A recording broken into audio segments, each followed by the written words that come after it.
Live from the 607, it's the Ocho Duro Parlay Hour, where we're talking everything movies, TV, comics, and entertainment.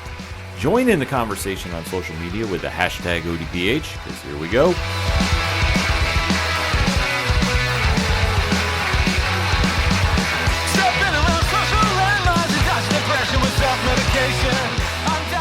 Welcome to an all-new edition of the ODPH podcast, better known as the Ocho Duro Parlay Hour. What's happening, everybody? Thank you so much for joining us this week. My name is Ken M. Joining me in studio, as always, you know him. He's the co-host. His name is Padawan J. Well, let me talk to you. Yeah, and boy, do we have a lot to talk about in the land of movies, TV, comics, and more. You are tuned into the entertainment edition of the ODPH, and we definitely want to keep that conversation going after the show. So, Pat, where does everybody head on over to? ODPHpodcast.com. Right on. You swing on over to the website, sign up, join in, and interact with all the social media accounts. Everything's been updated, so you definitely are going to be going to the right spot, no matter whether it's Facebook, Instagram, Twitter, etc., etc., etc. We'll be having that conversation going on in between episodes, as we always do. Also, while you're there, check out the TeePublic Store link. A lot of deals are happening right now because it is the holiday season. Yeah. You never know when a sale is going to pop up, so if you want to go get some ODPH swag, now is the perfect time to do it, so make sure to click on the link and check it out. Also, check out the Patreon, patreon.com/ODPH podcast. One tier, $2 a month. Bonus content is right there for you. Definitely have a lot of things lined up going into 2024. Rumor has it everything on the Patreon is all that in a bag of chips. That's what we've been told. Rumor has it. That's the rumor, because rumor has it. Uh-huh. So definitely sign up and go check it out and find out for yourself. Also, check out the blog section. Check out the directory. Pat, how many providers are we on? 127,000. Sounds about right to me. I don't question. That's why he is the statistician to the stars. Also, check out the classified section, which has friends of the show, such as 3FN Podcast, Dragon Master Games, Nerd Initiative. Holy smokes. Nerd Initiative has a lot of things going on. Yeah, they do. One of which has been is now the annual Cheersies Awards show that you know from Cheers to Comics podcast. Shout out to our guy, Brian Wayne. Him and I have always done that award show for the past few years. This year is now coming to Nerd Initiative. And let me tell you, the initial votes out of the gate have been setting some records. Mm-hmm. There is a lot of people voting, which is amazing to see. So make sure to cast your vote for this year's Best of the Best in Comics 2023. We'll be doing the live award show on Turn a Page, Nerd Initiative, YouTube, and social networks on 8 p.m. Tuesday, January 2nd, Eastern Standard Time. Uh-huh. So cast your votes right now. And if you see a candidate up there that you think that should be on there, we have the write-in option as well. I'll say I'm looking at the candidates right now, and a lot of these are stacked categories, especially the Marvel series category. I mean, I've read probably half of these series that are in this category, and good luck trying to pick one over the others. Yeah, that's the crazy thing about it, that when we were trying to put the list together, and we'll go into a little more detail on Turn a Page this week, this was very, very difficult to do. Yeah. And I know that we left some books on the cutting room floor, if you will, but that's why we always put the write-in option. So if you think that your favorite title or favorite creator should be in there, definitely throw it in there. And you never know what's going to happen because the voting, like I say, is happening very fast right now. So you want to make sure you get your votes in, and voting is live until December 21st. Yes. So make sure to keep that in mind. And also, we should note there is no limit on voting. You can vote as many times as you can click. As of right now, yes. Yeah. Unless something crazy happens where we have a bot issue of some sort that we need. Yeah, don't do that. Don't be a jerk. Yeah, exactly. And also, if it's a Comicsgate book, we are automatically disqualifying that. Just putting that out there.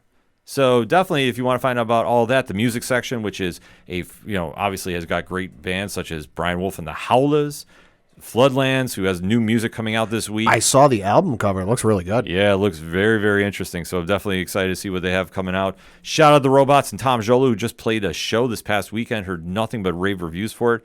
Unfortunately, we were doing the Survivor Series post show, so I could not make it. But rest assured, I'm definitely trying to make it out to see those guys play because they are phenomenal musicians. Second Suitor. The list goes on and on. Basically, if it's anything and everything that is ODPH, you can find it at ODPHpodcast.com. And always remember on social media to use the hashtag ODPHpod. Kicking off the entertainment edition of the show is a big return. Yeah, it is. It's not CM Punk. We'll be talking about that on the sports show this week. It's not even the biggest return in WWE this week. No, it is not. But we do have a return of one of the most well-known icons in pop culture. The longest running sci-fi series in television history. Mm-hmm. And Pad, who returned to the small screen this week? Well, it's appropriate you phrase it that way because it's exactly who. It's Doctor Who specifically. And this is, of course, the start of the 3-part special that is the 60th anniversary special, which is hard to believe because it came up in my Facebook memories like a couple of weeks or maybe about a month or so ago about how now at the time 10 years ago was the 50th, obviously. And I was away at college and going off college television, which understandably didn't have BBC America. Mm-hmm. And I was like, I need to find some way to watch this because there's no way, given the gravity of what happened with the 50th special, I'm going to be able to avoid spoilers for like the next month until I get home and I'm able to watch the special. Mm. Thankfully, I found a legal way to watch the broadcast, but it's hard to believe that we're already 10 years removed from that special and now into the 60th. Well, it's the one thing about this fan base that has kept this character alive for so long. Mm-hmm. It's a very smart written show and definitely pushes a lot of boundaries that you don't find in your normal sci-fi shows. Yeah. And the great acting and writing that's happened throughout the years has really kept this fan base locked in. Mm-hmm. And obviously, with the changing of the Doctor, it's always a big story that happens in pop culture about who is going to be taking over the title role. Mm-hmm. And this one, for the time being anyway, we have a returning member of the Doctor Who family. Yeah, that would be one David Tennant and Catherine Tate as playing the Doctor and Donna Noble, respectively. Yes, very much big fan favorites of the fandom, and exciting to see him back. David Tennant is my favorite Doctor. David Tennant is also mine. Matt Smith, close second. Also, we got to mention it is a return of writer-producer Russell T. Davies, who worked on Doctor Who from its reboot in 2005 through 2010, and he's now back in the writing and producing chair.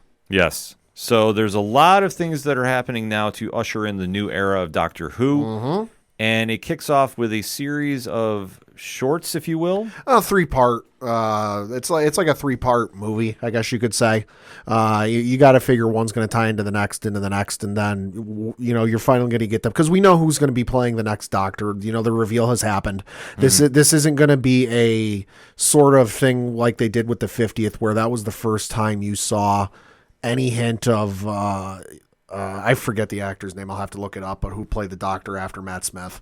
Peter Capaldi. Thank you, Peter. You know that you saw Peter Capaldi's first appearance. Obviously, this will be the next actor's first appearance at the end of this series. But there's not a lot of mystery and intrigue. It's like, all right, we know this is going to happen. Just we got to get there. Whereas with the 50th, it was kind of like a one-off extravaganza. Mm-hmm. But like I say, when we're on the road to Doctor Who, it's always a fun trip to go through. And obviously, coming out of the Jodie Whittaker era, we now have the returning David Tennant, the 14th Doctor. Yeah, that's been specifically said in the promo material, and I believe even in the episode itself, not a spoiler, that because he did technically play the 10th Doctor, but this incarnation is the 14th. Mm-hmm. And this is the stepping stone to get to the 15th Doctor, who is Ncuti Gatwa. Uh-huh. So we are excited to get back in the TARDIS and go do the time travel one more time. So if you're new to the show, first and foremost, thank you for checking us out. Drop that review on your favorite podcatcher. It does help the algorithm of the show. What we like to do is give a spoiler-free statement about what we are going to be reviewing, and this is going to be Doctor Who, entitled The Star Beast. So we're going to give you the spoiler-free breakdown of what we thought of the episode, and then we give you a countdown. After said countdown, we deep dive into spoilers. So there is nothing that we're going to hold back on saying. But if you have to duck out for whatever reason, you haven't seen the episode yet, you don't want to have anything ruined, that is the time to do it. Pad puts in the liner notes when we start talking. So you're not going to have anything ruined for you. You can watch the episode and jump back in because we definitely like having that conversation. So that being said, Pad, give me your spoiler-free statement on the Star Beast. Well, the first thing I got to say for me, this was kind of like a jump back in because I fell off Doctor Who a little bit, and it's not anything against, Jodie Whittaker or the previous producers or the writers or any of the subject matter. It's just a simple fact of the show was on at the same time as something else I enjoyed slightly more than Doctor Who, and it fell by the wayside. I plan on going back and catching up on what I missed from the Jodie Whittaker tenure. But when I heard this was something, I'm like, all right, this is can't miss television for me. So I was excited to watch this on Saturday night here in the States, Saturday afternoon actually in the States when this dropped. And the first thing I noticed is, and maybe this has been the case because I haven't seen it in a couple of years, but like, holy shit, the production upgrade, especially the special effects, noticeable upgrade with that. Now, could that have something to do with working with Disney and Disney giving them some money towards the special effects budget? That's entirely possible. Could it also just be the case of, hey, time's gone on and technology's improved and visual effects have gotten better since the last time I watched it, 3-4 years ago? Well, that also could be true. So the first thing I got to say is kudos to the visual effects folks and the folks behind all of the production side of things, because this episode looked spectacular. But it also had the same whimsical fun that you would expect from a Doctor Who episode. The episode, as for the episode itself, I enjoyed it. I thought it was really fun. I was having a good time, seeing Donna Noble and the Doctor back and having David Tennant back as the Doctor again. It felt like a fun trip down memory lane, but it also felt like, you're waiting on the popcorn to finish popping in the microwave. Cause you're like, all right, something is building to this. We know, because given what happened with the Doctor and Donna, their last go around, and the implications of what it meant if these two ever met again, it's like, all right, I'm not ready for heartbreak on this again, and then to finally get the payoff and see what happened, it was incredible, and I was happy to see them back together and going through the fun again, and it just felt like a fun classic Doctor Who episode, that didn't have a ton of stakes behind it, but it's the first part of a 3-part episode, and it's kind of getting everybody acclimated to everything. Seeing the return of the very polarizing Time Lord and his machine that is bigger on the outside or in the inside. Giggity. Yes. Was a fun trip. Yeah, it was. And seeing, obviously, with 60 years of television and stories, there's a lot of different directions you can try going in, but there's something about going to the past. No pun intended here. That really made this stand out and really made this into something. I think if it was anybody else at this point, I don't know if it would connect as well. Right. But seeing the return of David Tennant in the title role, that just brought me back, because for being somebody that when I got into Doctor Who, that's who I gravitated towards. I really did not connect with Christopher Eccleston's performance. Nothing against him and what he did. I thought it was all right. It was all right, but it was just something you have to take into context. If you're jumping in at that frame, he's coming out of the Time War. It's like George Lazenby in the Bond series. Right. There are certain elements that are going on that if you're a new viewer, you're going to miss because you don't know that side of the story. Eccleston's a good intro because it's kind of like you're learning how to swim for the first time. You're kind of dipping your toe in the pool and you're kind of taking your first steps into the pool. And then once you get to, the David Tennant era, that's where you're kind of like, all right, you starting to understand how to swim. Yes. So for me, this was just a welcome back. This was a friendly return. Yeah. It's like when your favorite creators go back on your favorite comic. Yeah. After some time off, and it's just like picking up the bike and writing it again. Yeah. That's what it felt like to me here with David Tennant and Catherine Tate back as Donna. I agree. This is what it felt like. This was vintage Doctor Who. And especially going off a story that it has a little comic connection with Pat Mills and Dave Gibbons writing it, or heavily influenced from it, I should say, rather. Yep. This just, it really hit all the marks it needed to for me to just get me back fully invested in Doctor Who, because we've seen so much of an influence of this character and writing on such shows as Legends of Tomorrow, Loki, just to name a few. And with time travel, it's always a little bit different. There's a little something that you have to really be understanding about how wild the idea is, but yet also give it some seriousness. And that is something that Doctor Who has done since its inception. So going back to this episode, I know it's the beginning of a short trip down memory lane, but I'm here for it. And I was very excited for what I saw and where we're going. And, let's just get into it, because this is definitely worth the time watching. So we are going to start talking some spoilers in 3, 2, 1. Pad. Talk to me. Like I said, I thought it was a great episode. I thought it was a nice dip back into the universe and a fun jumping back in point. And it was a story that I felt like didn't necessarily need to be told, but I understand why it was. And I'm happy it was, just because with what happened with the Doctor and Donna Noble the last time they saw each other, and going off of that, and if they ever see each other again, she's going to die. And a lot of folks not happy with that decision, and I was kind of mixed on it at the time. I was like, I don't like it, but I can kind of see where they're going with this.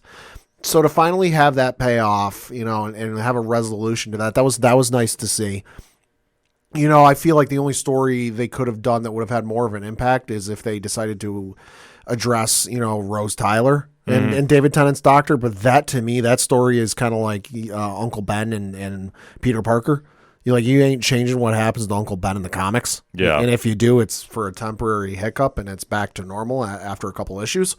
But this episode was incredible. It was fun, everything down to the Meep, which was kind of like the main antagonist, and what ended up being the main antagonist in the episode, and just kind of like the mystery and the whimsy of it, where it starts off so innocently, and then it almost kind of like Scooby-Doo episode a little bit, where it starts off innocent, it goes kind of crazy and wacky, and by the end of it, you're like, oh, okay, I see, I should have seen where this is going. It was a lot of fun. It definitely was a lot of fun. Like I say, it just kicks off with that undeniable feel of Doctor Who, and especially with Tennant coming in, because he finds the way to walk the line from serious to funny, and just be like a kid in the candy store. There's just so much that he's just amazed with life. Yeah. And after he comes back now with his face and he's trying to piece everything together, still trying to figure out why he's returned this way, which is always going to be a mystery until we get to the end of his run here. Yeah. He winds up landing back in London, and he runs into Donna, literally. Well, he's walking down the street, and he's just kind of getting his bearings and taking in the sights. It's London. It's, the holiday season. People are out doing some shopping, and he sees this person with an exorbitant amount of gifts in their hands. And it's like I can't remember if they were slipping or they were just losing hold of the boxes. Or maybe both. But regardless, David Tennant's doctor sees this and goes, oh, hold on just 1 second. Let me help you.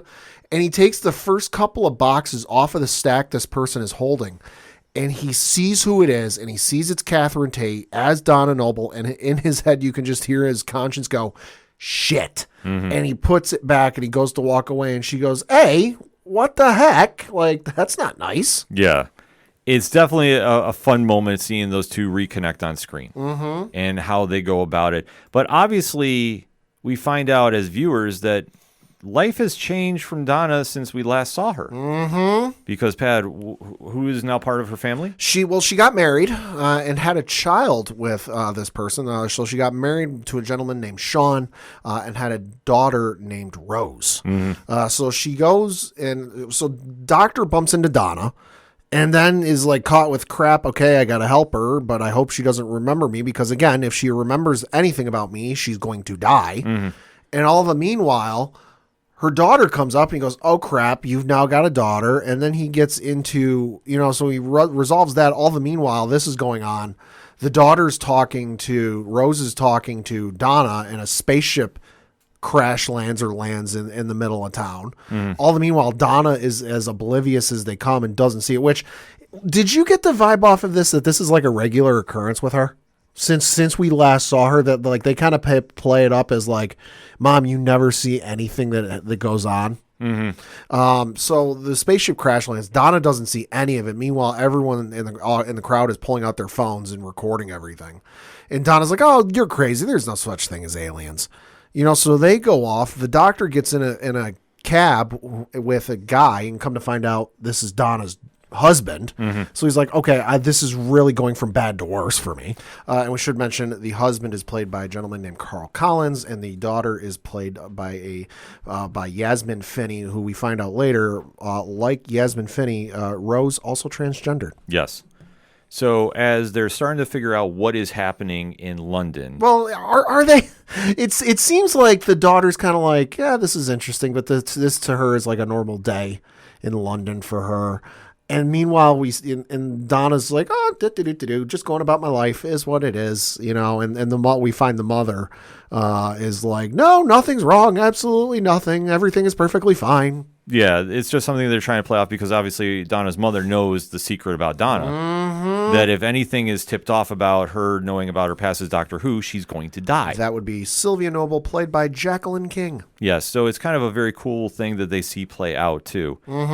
But meanwhile, they're now investigating, obviously, about a certain spaceship that they thought crashed. Well, yeah, unit gets called in, the belief is what's being reported by the media is it crash landed, and it cuts to this warehouse, this steel warehouse in the middle of town or on the outskirts of town, wherever it is, and it's a BBC report going on, and the BBC reporter straight up just gets hauled away, thrown in the back of a military transport, and drove off. All the meanwhile, the feed to the camera's cut. And that's when we see Unit comes in, and of course, Unit, Doctor Who fans have known for a while.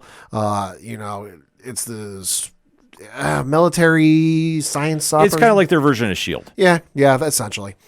So they're investigating the whole thing, and come to find out, the Doctor then shows up, and come to find out, this spaceship didn't crash land. It just landed. Yes, because it appears that somebody wanted to make their entry in and make a connection with Donna.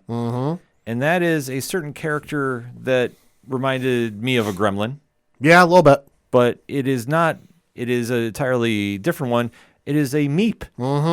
And this is a character that, like I say, as this episode progresses we obviously find out there's a little more going on with this said character.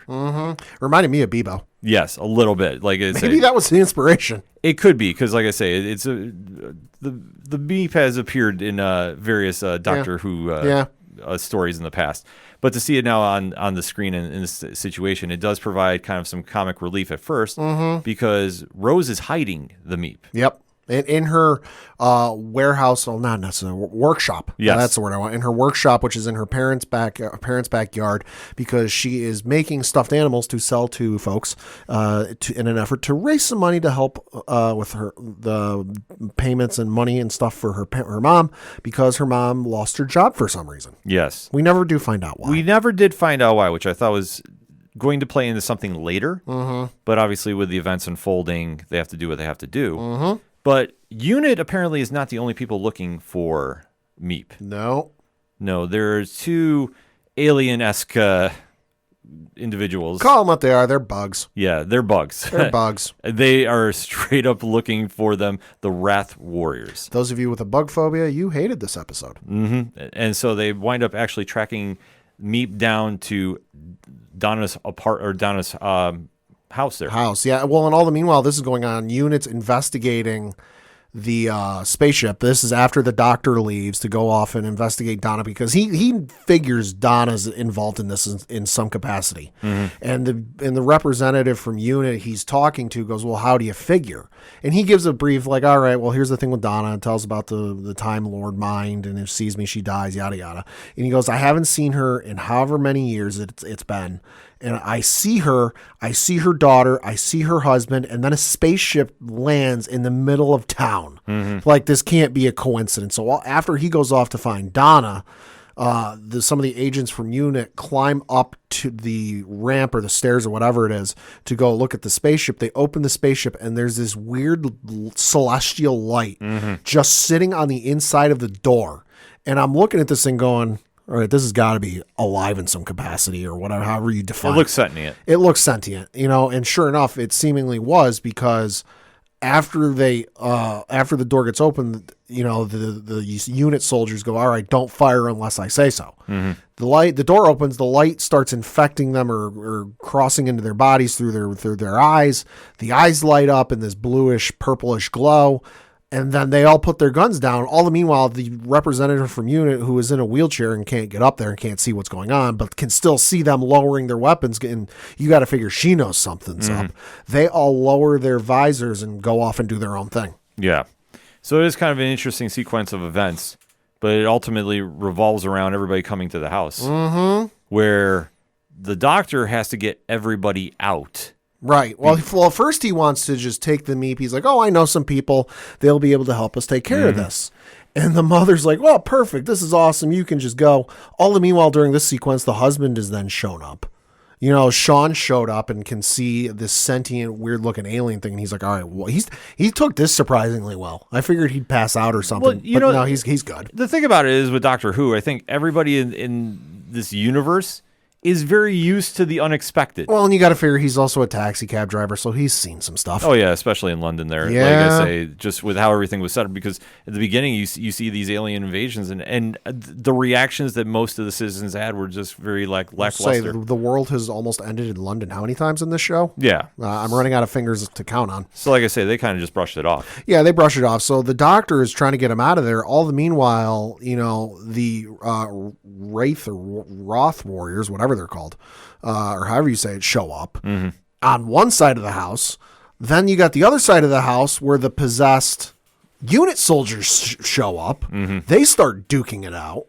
And then all the meanwhile, and so then the doctor is trying to escort Donna, her daughter, her husband, her mother, and the Meep out of the house that's simultaneously surrounded. Oh, by the way, these houses are like downtown London style. There's no space between them. So he's got to take them up to the attic and across the attics, because he asks Sean where his taxi is. He goes, oh, it's 5 houses over. So he draws a protective shield in the air with his sonic screwdriver, which I thought was great. I thought that was a cool visual. Yeah. So he uses the protective walls to get them. He puts one on one side, one on the other side of the hallway, so it blocks the laser fire. And then they get up to the attic and they start crossing over. So and then eventually those walls do crumble down because much like Green Lantern's protective shields, they run out after a while. Sure. And then all the meanwhile, if it can't get any crazier, units then figured out something's going on because they then send the rest of their forces to the neighborhood. All the meanwhile, there was a kid earlier in the episode who was like convinced aliens are real and convinced there's an alien in their background. And he's watching this whole thing from his bedroom going, I'm going to have the greatest story tomorrow. Yeah. No, I mean, this is just perfect Doctor Who here. Because like I say, there's action going on. There's a little touch of comedy. It really balances out well. That it doesn't take away from anything going on with the story. Yeah. But once everybody gets away, we do find out that, well, the Meep has been hiding a few things. Yeah, well, we find out through a kangaroo court of almost of sorts. Yeah, like it's crazy to see. Yeah, so the doctor gets everybody out, gets them into the taxi cab. They drive off. They escape. And then the doctor summons 2 of the warriors, the bug warriors there. And he throws on a ye old English, colonial times wig on. One of the powdered wigs. And he's like, I'm invoking this clause, which means you can't fight until I deem it otherwise. And we're going to get to the bottom of this. And he starts analyzing this like it's a court case. And he tells Donna to look at the car. He goes, no, I want to note something. You guys were shooting with lasers. Lasers typically leave scorch marks. Donna, are there any scorch marks on this car? And she looks and she goes, oh, that's not. He goes, yeah. So you must have had those lasers set for stun. And the warriors start explaining themselves a little bit. And then the Meep gets frustrated because they start making the claim. They're like, oh, the Meeps got infected by this, basically space drugs. Let's just call it that. So, they had a trip out on some space drugs, went nuts and started killing everybody. So we had to defend ourselves because they tried killing us, and we got them all except the one left, and that's like the Emperor Meep. It's the head Meep. And then the Meep just goes, well, crap, the jig's up, and goes, you know what? And it goes, and the entire time, this is like, 30 minutes into the episode? Yeah, I was say about halfway in. So halfway through the episode, the entire time the Meep's been on screen, it's been this cute little fuzzable, adory little thing you expect to see in like a department store for Christmas or something. And then the switch flips, and it's like, you know what? Screw this. Screw the stunning. I'm just going to kill you. Yeah, so the whole idea of the sweet, innocent alien who is getting hunted for its fur. Turns out, nope, they were on the right track, just trying to bring me back in, but I'm not going down without a fight. Kills both of the Wraths that are there, and ultimately says, yeah, the unit soldiers that were on my spaceship, well, they're under my control. Yeah, they're on my side. Yeah. So, and if you don't do what I say, I'm going to kill this person's entire family. Yeah, so literally throws down the gauntlet that, yeah, if you do anything to stop me, I'm going to kill Donna's family. And more or less, they're now taken hostage. Which all the meanwhile, the doctor gets knocked out. Yeah, so the doctor is typically taken out of the equation here. I mean, this is something that we've seen time and time again, but it works in this situation. Yeah. But they wind up getting bailed out by an unlikely source, and that's Shirley. Yeah, the unit had a unit or whatever that was there. Yeah, who winds up freeing them with the rocket launcher on her wheelchair. Greatest wheelchair I've seen since Professor Xavier's. Yeah, like this is a very cool moment because Thing is loaded. Yeah, they wind up just going into where the Meep is trying to escape, and sure enough, takes out the building. And with the spaceship there, the Doctor has to make a play here. Right. Well, and then all the meanwhile, he's, they're game planning. He's like, all right, we got to take out the ship because he figures out, I forget what type of ship they called it, but it's basically this ship that like has to project up from the ground to launch. It can't just cold launch like, one of the, a usual rocket ship, so it's got to use the ground to launch up. But when it does it, it wipes out. It uses like energy or life force or lava or whatever it is from that planet to launch. And they then figure out that it'll wipe out every life in all of life in London, like 9 million people or whatever it is, and it's like, well, crap. He's like, all right, I got to go stop this. And so Unit tries to get Donna's family out, and Donna almost goes with them. And then she's like, and then she kind of pauses and she looks and she's like, hey, sorry, love you, but I got to do this. Like, I'm not going to be happy with myself if I don't do this. I got to go help the Doctor. And this is about 40 minutes into the episode.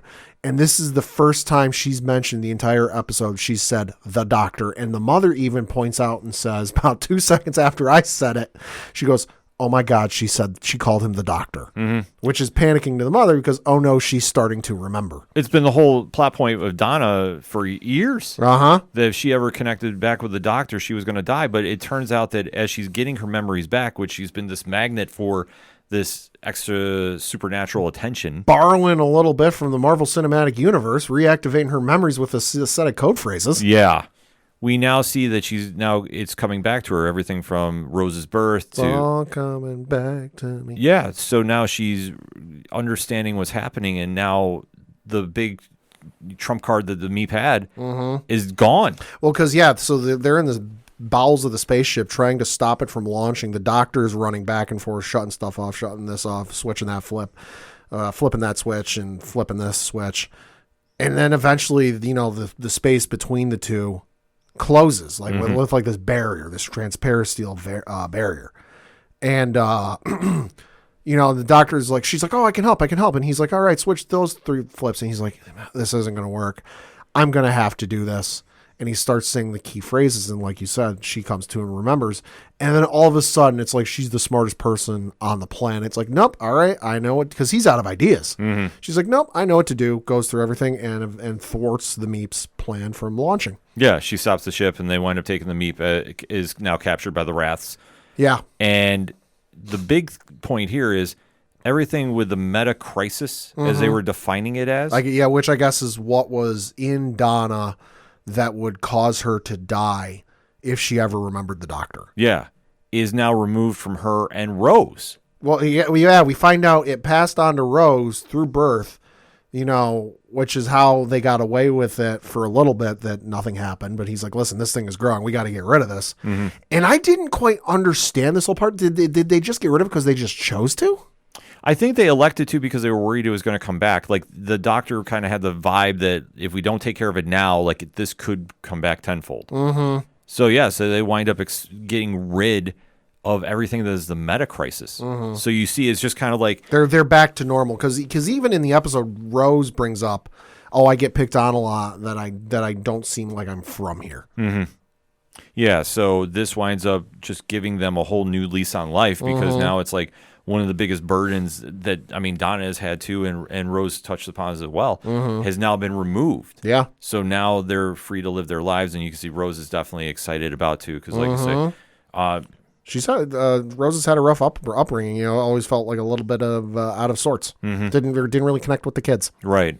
So, this is a really great scene that it plays out to. Yeah. And then really kind of sets the stage for the ending act, which they really kind of speed through as well. Yeah. Because the Doctor kind of says, well, you guys might need some time off. Right. And to go visit somebody. And Pat, who do they recommend visiting? They wanted to go see Wilfred Mott, who was Donna's grandfather or father or whatever the role was.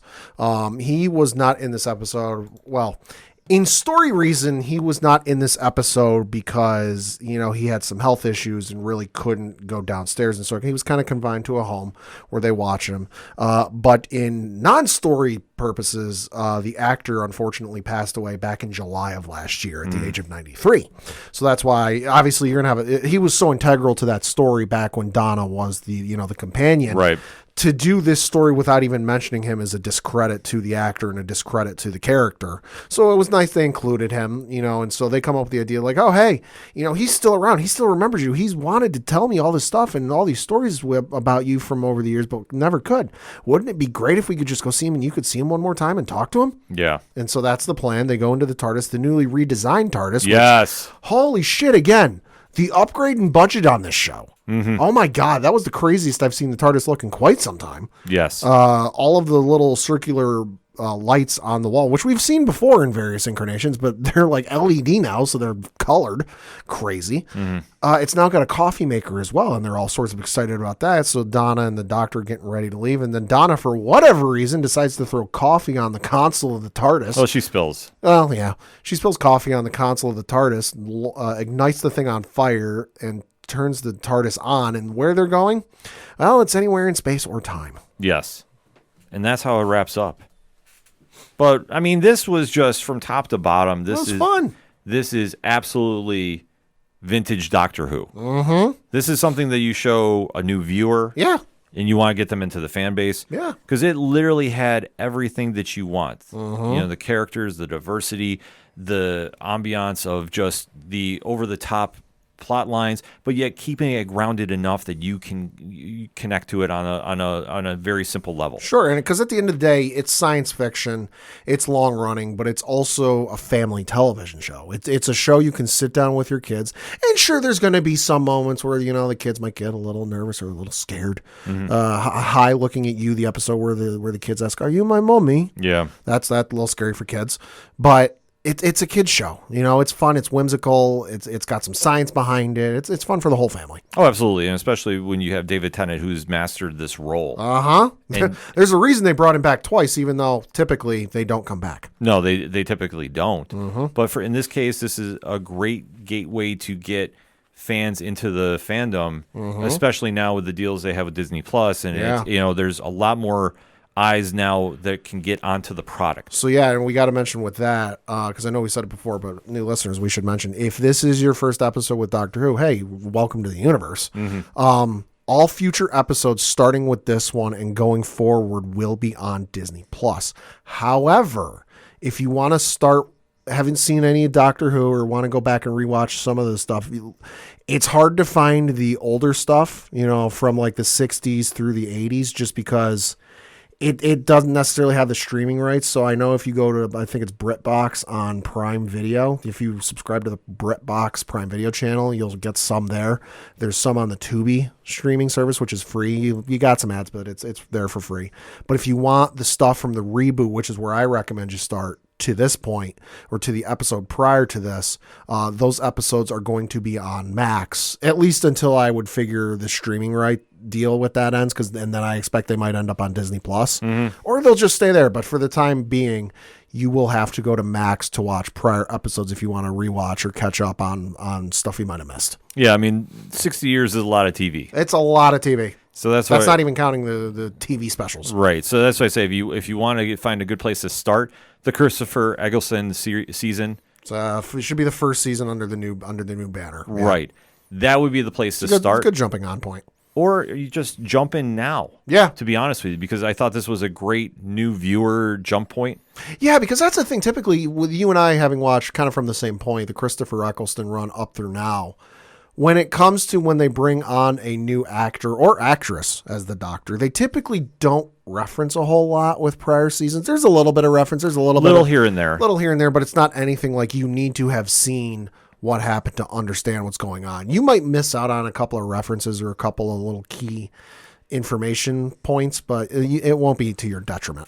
No, absolutely not. Like, this is something that you can easily get access to, pick up enough that you don't have to really be an aficionado. Also, Wikipedia is your friend. Oh, true. But to just see where they start with this episode, I thought this was a great jumping on point. Yeah, absolutely. That's where I took it from. I was Absolutely. like, you know what, this is something I would show somebody that has never seen it and wants to find out because, like I say, it really captures all the elements that make Doctor Who great. Sharp writing, great acting, diversity, really walking the fine line between funny and serious, but really keeping it centered and grounded to the themes that they want to do for the episode. And that is very tough to do, but this has been a staple of Doctor Who from the dawn of time, pun intended. This is something that with this show, going into, you're going to get. And where they build seasons and how they kind of do the structures for that is really fun to watch. And they go into a lot of crazy different directions, like even with their filler episodes. Yeah. And this, even though it is filler, because we do know where we're going after these 3 episodes, Right. it's still a perfect time to jump on, and I think it's brilliantly placed to have an established character portrayal from David Tennant and bringing back Donna, played by Catherine Tate. And that is one that the older fans know and the newer fans can get into because it literally gives you such a welcoming introduction into what they're doing here. Like I say, it's just nothing but a big bucket of win. Absolutely. Yeah, so, I mean, Pat, if you got to put a grade on it, what are you thinking? If I'm doing this out of 5 stars, I give this 5 stars. You know, this is fun. This is didn't have a whole lot going on in terms of like, oh my gosh, the implications other than the ending, because where the hell are they going to end up? You know, who's to say? You know, we obviously still have the big cameo guest appearance from Neil Patrick Harris coming at some point. I'm guessing that's going to be in the 3rd special, which is going to be on December 9th, 2023. But we still got that coming. So where we go from here, I don't know. Like you said, it's a fun jumping on point.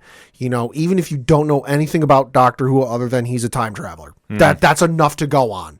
You know, they give you enough, and they give you the bare bones, you know, kind of cliff notes, spark notes, information to go on this episode that even if you didn't see the run with David Tennant and Catherine Tate on it, or even if you maybe saw a handful of episodes, 1 episode, 2 episodes, they give you enough to go on for the implications of what it means and what these 2 characters have going on that you won't be lost. It's a fun watch. Yeah, it's a fun watch. I mean, I got to give it a 4.5 out of 5. Okay. I mean, it's near perfect for me, but it's just with any kind of introduction story. Sure.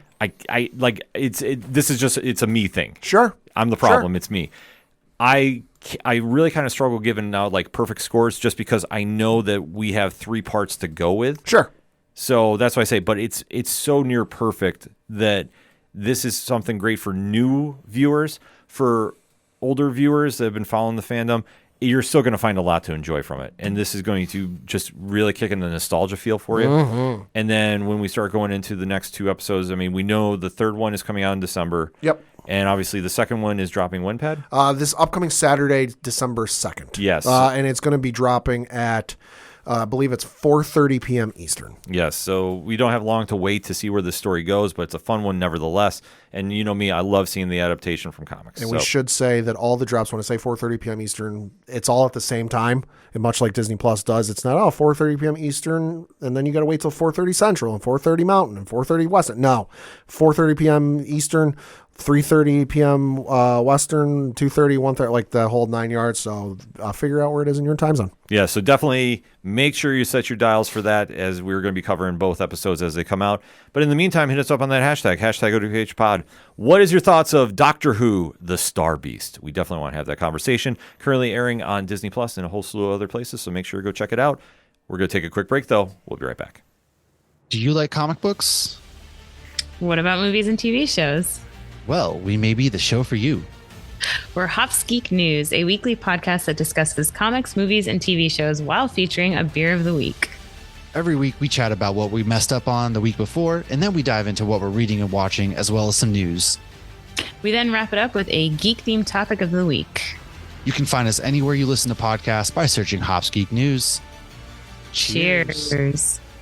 Coming back for another segment on this edition of the ODPH podcast, and I can finally talk. Yes, you can. I can finally talk the true feelings we have about one of our favorite shows on Prime Video via Amazon Studios, Skybound Entertainment, and because we have come to the end of season 1 season 2 part 1. Yeah, I know. Like I get it confused with the timelines because obviously there was a lot of hype for the return of one of the biggest shows on the animated front, and that is one Invincible.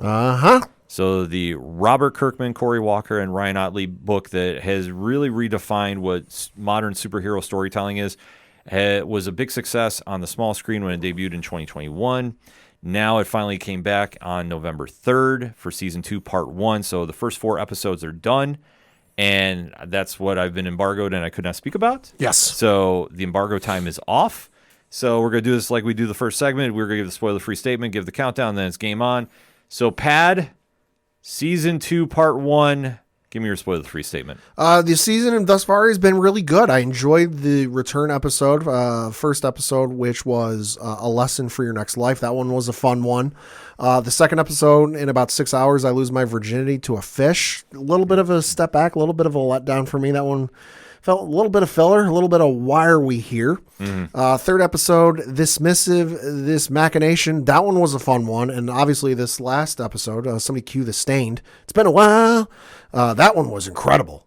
You know, I didn't see that coming. I figured the way it would happen and kind of the events that played out wouldn't happen until maybe the 5th episode, that we'd get a little bit of a cliffhanger, but boy, they hit the gas pedal and went going. Yeah, they definitely didn't waste a lot of time coming back in a big way. Like, obviously, this is an adaptation from the legendary Skybound Entertainment Image comic that really set a precedent for how we look at superheroes now. I mean, its influence is everywhere, so you can't say like, oh, I don't see this. No, the story of Mark Grayson, and obviously being the half human, half alien future protector of Earth coming of age story, has been one that's connected to many, many readers. And like I say, the book is very, very well done. If you haven't got a chance to check out the comic, highly recommend it. And even coming out of Season 1, the voice acting on this series has just been top-notch. Stephen Yeun, who we know as Glenn from The Walking Dead, really has taken this role and really ran some places with it. And obviously, when he has to compete with one J.K. Simmons as Omni-Man, his father, there's always some great back and forths going on, too. And especially coming into how the season kicked off, I thought they really did a very, very solid job out the gate. I don't think they wasted a lot of time. No. Episode 2, I do agree with you. I understood the purpose for it, but I do agree with you, like, in comparison to the other episodes, I thought it was kind of like maybe just a little more set up than I liked. Yeah. But nothing against it. But, I mean, like I say, I know you got the cast list lined up. Yeah, I do. This cast is absolutely nuts. So, as you mentioned, there's Stephen Yeun as Mark Grayson, J.K. Simmons as Nolan Grayson, a.k.a. Omni-Man. Sandra Oh, who a lot of folks are going to know from Grey's Anatomy for so many years, is in there as Debbie Grayson. Gray Griffin, the legendary voice actress, is in this show as well. You've got Jillian Jacobs, who a lot of folks know as Adam Eve. Kevin Michael Richardson's is in this show. Zachary Quinto. Carrie Payton from Walking Dead. Also Ross Marquand from Walking Dead. Some dude named Clancy Brown. Don't know if you've ever heard of him. Some unknown, relatively new voice actor called Mark Hamill, also in this show. Who? Yeah, exactly. Never heard of that dude. Wonder what he's done. But no, this cast is absolutely nuts from top to bottom. Yeah, no, this one definitely came with it and really wanted to set the ground running. And this is one thing that with animated shows too, you know, it is a little different than live action, but it's the acting you get out of these voice actors that really elevate characters. You know, like I say, with Amber, Zazie Beetz, who voices her, really gives, you know, a real strong persona to that character, and really gives, for being somebody that's a human in the, you know, world of superheroes. Yeah, it's always a great take to see how they go about this, and just with the writing in general too.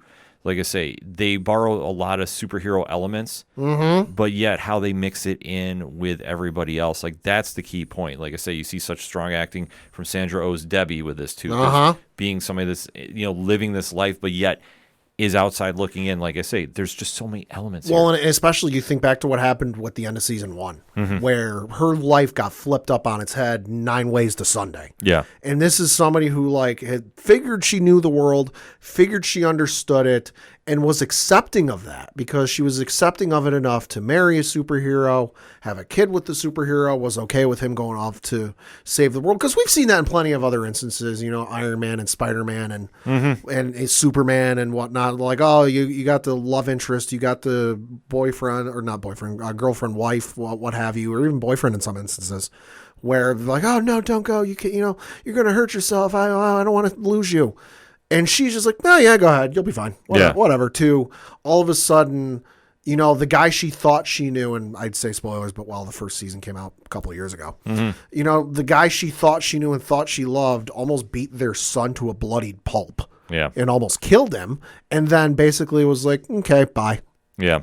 So where the season jumps in, like I say, I think they did a real good starting point. It was, especially that opening. Oh, my God. Yeah. So there's a lot to really enjoy about this series. And if you haven't checked it out yet, you definitely want to do yourself a favor and check it out on Prime Video right now. It's on demand form, so you can definitely binge watch it and catch up to it. Don't know when the second half of season 2 is coming. Sooner than later. That'd be my guess. Is what I've been hearing. I can't really kind of say when. Because I look at the IMDb page. It's got the seasons listed, and you go to season 2. And obviously this last episode that came out on Friday, November 24th. So for season 2, episode 5, it just says 2024. Yeah. So we know it's going to come, and you got to figure it's done if it's not done already. So it'll be coming. My guess it'd be February. I'd say February, March range if I had to guess. Like I say, I do not officially know. Right. I mean, obviously, I was fortunate enough to get screener access for this. I don't know anything more than that of when it's coming back. Right. But I know, I would say this, if I had to be if we do locks and leaps. Sure. I would say a lock would be February. I will say a leap, a Super Bowl commercial. Ooh, that could be. I'm going to just throw that out there. That could be. We'll have to wait to see how it goes from there. But obviously, we've talked enough spoiler free. Let's get into the spoiler talk. So in 3, 2, 1, let's talk Invincible. Yeah, so, are we talking this most recent episode or just the season in general? Season in general we can do. Season in general has been good. I mean, that opening with, the whatever the fuck that was, alternate Earth, future possibility where the Earth is enslaved. Mark's done a 180 and done a heel turn, if we're using professional wrestling terms, and he's joined his father. He's enslaved the Earth, the Viltrumites, the alien race that his father is a part of, and he is at least half a part of. He's gone, hey, you know what? To borrow another term for pro wrestling from Seth Rollins, I'm not selling out. I'm buying in. Yeah. He bought in, enslaved the Earth, and they were warlords over the entire planet. I have not read the comic. I'd like to, but every time I go to my local Barnes and Noble when I got a gift card and I look at the Invincible set, there's about 900 volumes of varying sizes, and I never know which one to buy, so I always get cold feet, and I never do it. So I haven't read the comics yet. I did not see that coming, and I was just like, oh my God, this is such a turn. I didn't see this coming. And then it cuts to the title sequence, so, it shows Invincible, and then comes out of that, and everything's all hunky-dory. It's graduation day, and I'm like, wait, what the fuck was that? Was that, an alternate timeline? Was that a glimpse of what possibly may come? Some fates from Greek mythology type of shit? Like they're showing us a possible future? Like hell of an opening. Oh, absolutely amazing opening. I think they want to set the ground running early. Like that's the big thing about it. Because obviously Mark is coming off the heels of getting his ass kicked. Yeah, by his dad. Like, I mean, how do you come across that? And all the people that got killed in the crossfire. But this is where you also see the Maulers, who have been the interesting villains. A little bit of comic relief. Yeah, I do love how they come across on the show. Like, I think they add such a dynamic there. I mean, voiced by Kevin Michael Richardson. They really kind of teeter that line of just like the silliness of superheroes, but yet the seriousness as well, too. So you are seeing how they're kind of working on their plots that they're trying to obviously get back to. Getting free and getting back to their mission of taking over the world. But it does kind of throw a lot of different elements into the story as well, too, because obviously the government is trying to figure out what they're going to do. Because their equivalent of the Justice League is dead. Yep. Omni-Man killed everybody with the Guardians. What was that, like first episode, season 1? Yeah.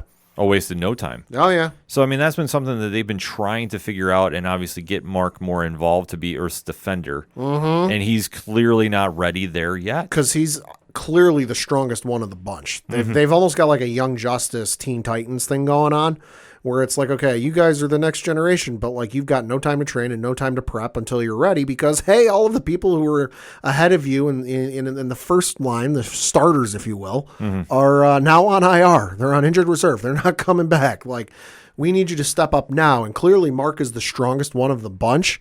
He is so wet behind the ears, it's not even funny. Oh, no, exactly. Like, for him being thrusted into this role that he needs to save the world, he's clearly not ready for it. Yeah. So when he is sent to go start stopping these villains, he's really kind of having a struggle of trying to find his own identity because he's still trying to grow up at the same time, but he's still not there yet. Oh, no, by the way, at this point, he still hasn't come to grips with the fact that his father tried to kill him. Yeah, it's something that's been lingering on this entire season thus far, and you see that play out with him, and especially Debbie, the wife of Omni-Man and Mark's mother. Oh, God. Like I say, this entire season, I think the breakout star has been Sandra Oh's Debbie. Just from the emotional journey that she takes I would say readers, but viewers on. God, the one episode, what was it? Episode 3, I think?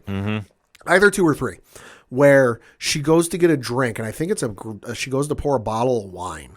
And she opens the cabinet door where the glasses are, and she takes out the glass, and she sets it down, and she's grabbed the bottle of wine. And as she shut the door to the cabinet, it didn't shut all the way, which happens. You know, a little bit of a fix. You get it you get it taken care of. But like she tries to shut it, opens. And she eventually just gets so damn frustrated and upset and she's taking it out on the door because of what happened. And she's had no time to process this. And to our knowledge, at least what we've seen, she hasn't talked to anybody about this because anytime anyone comes to what we see in this season, anytime somebody comes to her door, she goes and ghosts them and doesn't answer. So she's not talking to anybody about this, but she goes nuts on the door, on the cabinet door, and eventually rips it off the hinges. Yeah. It's a great sequence that really shows the pain she's going through. Yeah. And something that viewers will just instantly gravitate with because, like, you can't help but feel for her character and what she's gone through. Sandra Oh, phenomenal actress. Yeah, definitely deserves an Emmy nomination for the acting in this one. Seriously. And I think just absolutely just knocks it out of the park with this because as the story starts progressing, Mark is becoming more and more involved with what the government is doing, kind of being the fill-in for the Guardians. Yep. And obviously with episode 2, the deal with the fish.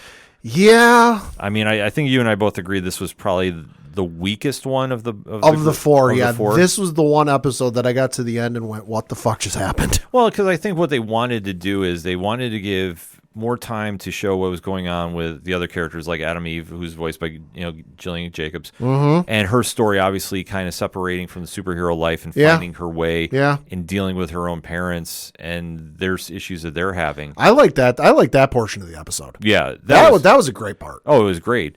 But it kind of just was a piece to really kind of focus on her. And I thought how they set it up was they did that on purpose to give her the spotlight. Yeah, I think so. Because when they went back to Mark's story about the whole underwater kingdom, and I think the only point that they wanted to establish there was to say about this is why Mark needs to listen to what Cecil is trying to say, being the Nick Fury of this. Essentially, that's what he is. I took it more in a direction of showing Mark is now having to step up and take some of the responsibilities his father took on because, obviously his father covered for a lot, strongest dude on the planet, best superhero, what have you, and now with his father gone, it's like, hey, sorry kid, but you got to step up and shoulder some of the responsibilities. Yeah. Which is a concept. Okay. I can see that, but just the way they played it out for me where it's like, oh yeah, there's this underwater race of fish people or whatever it is that like you now have to marry because you killed her husband. I'm like, all right, if you're trying to convey, a concept of like, he's got to shoulder the responsibility of the father. Like I said, I understand the concept. I get it. I'm okay. I'm in. Just the way it played out for me didn't really connect. No, it didn't, but I understand what they were trying to do. And Yeah, like no, I said, did too. It all harkens back on what they want to establish with Cecil, who's voiced by Walter Goggins, being the Nick Fury of that world, Yeah. being the one that understands, okay, Omni-Man is a true threat. He's gone, but we have to get everybody ready as we can. Mm-hmm. The Guardians are not there. No. So No, they're not. he has to do the best he can. And plus, even with his faithful companion, Donald, who's voiced by Chris Diamantopoulos, apologize for messing the name up, and his story that goes on, like they're truly, for the first time here, not ready for what's coming. Hi, Phil Coulson. Yeah. And it's something that, like I say, it borrows a lot from that Agents of S.H.I.E.L.D. feel. Uh-huh. Which it works perfect because Yeah. that is what this series does. It really reflects. Well, and that's the cool thing to see is like a lot of these kids, especially, Adam, Eve, and Mark, they're in college. Adam Eve's not, but Mark is, but they're of college age. So they're still trying to figure out the world and figure out what they want to do. And if you're sitting there, listening to this show and you're in college, be it freshman, sophomore, junior, senior, or hell, even in your undergrad years or graduate years, there's no way you have a full grasp understanding of like what you want to do, where you're at, and where you're going to go. And if you're sitting there thinking you do know, boy, are you in for a ride? Yeah. But they're of college age, so like I'm glad they're going the route they are with them, and like they're trying. They really are. They're trying to step up. They're trying to defend the world, and they're trying to like, hey, we're ready to do it. But also at the same time, they're not because they're still learning. They're still figuring out what they can do, and it's going to be a mess sometimes. Yeah. So it will be interesting to see how they kind of play this out because, like we said, the Guardians of the Globe have not really been up to snuff No. of what they need to be. And like I say, their story is going on. But the one that I thought was the breakout of all of this was the story of Rudy, the robot. Yes. Because now his consciousness has been transferred into a clone body. And he's now coming to terms with trying to manage that. And he's now having struggles with that. And I thought Zachary Quinto, who voices him, and Ross Marcotte, really did a great job of just illustrating the struggle he was going through. Yeah. And it's one that it definitely haunts and really kind of reflects the overall theme on this is just, struggling to survive. They've everybody on this, the lead characters here have had some kind of trauma of some sort. Yeah. And just how they are fighting back from it. I mean, that's the biggest theme to take away. Right. And you see that with Robot too, because he was the leader of the Guardians of the Globe, and now he has a deficit in confidence. And it's haunting him, even though he's now trying to be human and it's not working and is as easy as he thought it was going to be. So it really kind of plays into that aspect as they move forward too, especially going into the third episode, where you are now starting to see, okay, things pick up rather quickly. Like after the second, I hate saying the word filler because it's not, but it really kind of went away from it. But they really sped into a two-part point here with the Viltrumites and basically how Mark gets lured away from the planet because, well, he runs into an old friend that is steering him into space and winds up running into who, Pad? Dear old dad. Yeah, right at the end. Yeah. Who's wearing an apron of sorts? I don't Yeah. know what that was. That was weird. It was very weird, but we see that he's on a different world. And Because all the meanwhile, other than that, whatever the fuck that was at the beginning of episode 1, we have not seen Omni-Man or heard mention of him. no, he has been a literal ghost. Uh-huh. Which, I mean, makes sense because obviously the frustration was coming because he understands what is happening with his world, that he went away from the Viltrumites and what the plan was supposed to be all along, which was going to be take over the world and make it part of their empire. And now that he has not done it, he knows that he's a wanted man. He's on borrowed time. Yep. How that is going to play out, we don't know. Nope. But it definitely made for some high drama because, like I say, you're having more people trying to recruit Mark to get him to, line up with his dad on, being the only forces to fight back. And that's not working. And it's something that, obviously, with what has happened, why would it work? Like, that was the only thing I thought was kind of a little crazy for them to try and set up. But it makes sense. Yeah. So when you start seeing that big ending and then it goes right into episode 4, it's been a while. This is where things really pick up. Yeah, they do. Because now you get the point of view of Omni-Man after the attack. A little bit of filler. Well, not filler. Flashbacks. That's what I want to. That's the word I want to say. From what happened at the end of season 1 up to this point, and it's basically picks up right where we last saw him in season 1. Standing over his beaten, bloodied to a pulp son, and he feels guilty about it. Presumably, takes off into space and flies away. And then we see then what happens. He flies a long while. Doesn't say how far or how long, but it's long enough that he's gone from mostly shaven to he's got a full-fledged beard. And then eventually comes upon a black hole of all things, where it's like he's contemplating life, the universe, and his place in it. And it looks like he's about ready to let himself go and sink into said black hole, which don't know what would happen there. And then he sees a spaceship getting sucked into it. And he feels a sense of calling and maybe a little bit of purpose because there's this bug race on the planet. Not on the planet, the spaceship. They're getting sucked in. The ship's on fire. They can't get anything going. The engines are presumably dead or they're maxed out because, hey, it's a black hole. You can't escape a black hole. Don't care what anybody in science fiction or fantasy or comic books say, you can't escape a black hole. Yeah. Unless you're Omni-Man, because Omni-Man rescues the ship, saves the folks, and he brings them home, and they feel indebted to him. They're like, oh, let us repay you. And then it cuts back to when he reunites with Mark. So you do see this, father and son moment where they're just coming to terms with what they have. Hi, Dr. Phil on line 1.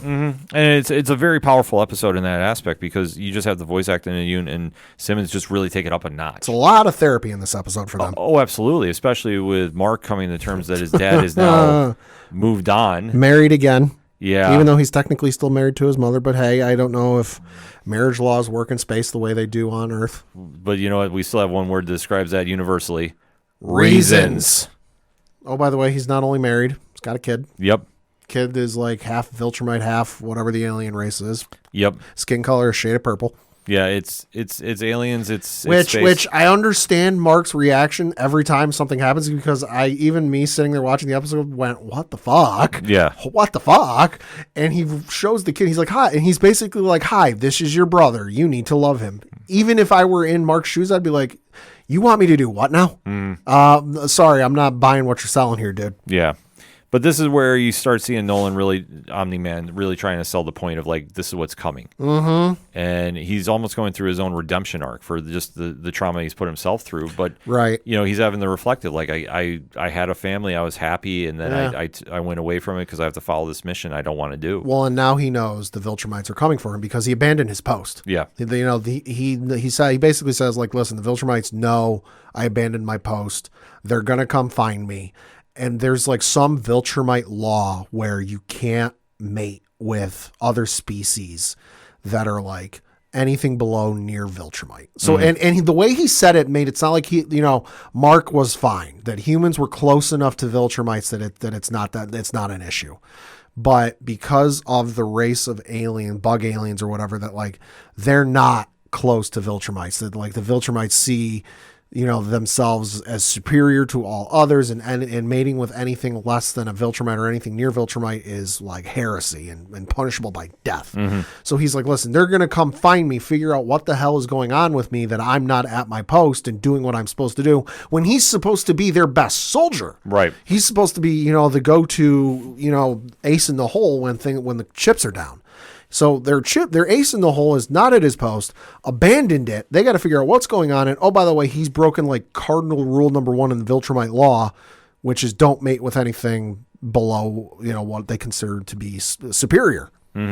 Yeah, this is something Alan the Alien did not cover. No, he kind of left that out. No, but I will say I did love seeing him appear this season. Yes. Voiced by Seth Rogen, too. Had to throw that in there because we're talking aliens.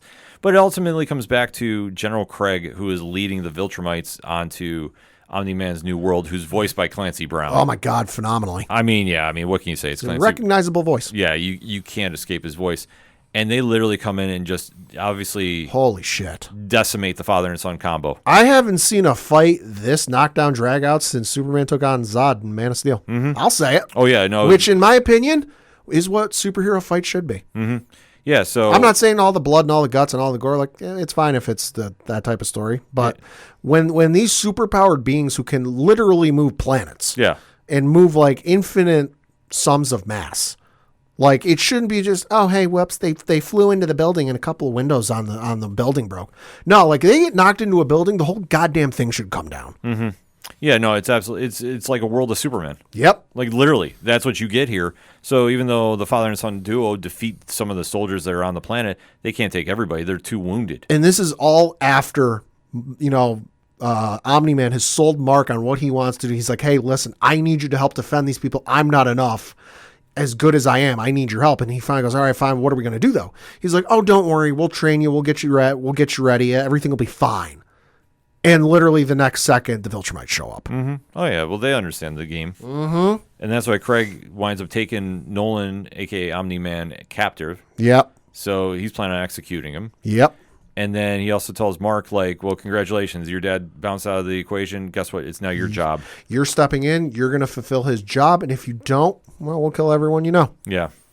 And that's where they kind of leave his story, even though on Earth they still are having a couple subplots that are happening. Yep. Like we said, Debbie is coming to terms with what Nolan did and what is going on with Cecil trying to help out with the economic factor is not really going with the direction she wants to go. So she literally says, I want to stop getting money for the royalties from his books. Yep.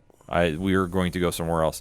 And then they do have the kind of the flashback sequence, which I know we didn't spend a lot of time on, with the Guardians of the Globe getting killed by Omni-Man. And during that whole fight, Donald was killed off, much like Loki killed Coulson during the first Avengers movie. Yep. And now you start figuring out that, oh, Donald is actually a robot. He's not the real Donald because we saw his spine get shattered. Well, we see his spine get shattered. He then finds the footage and goes to, he's like, oh my gosh. And then he goes to figure out if it's true or not. So he takes a Bowie knife or something sharp, goes at his wrist or arm or something, and he goes, oh my gosh, thank goodness, because he sees blood. And then he pauses and notices that the tip of the blade is bent. Yeah.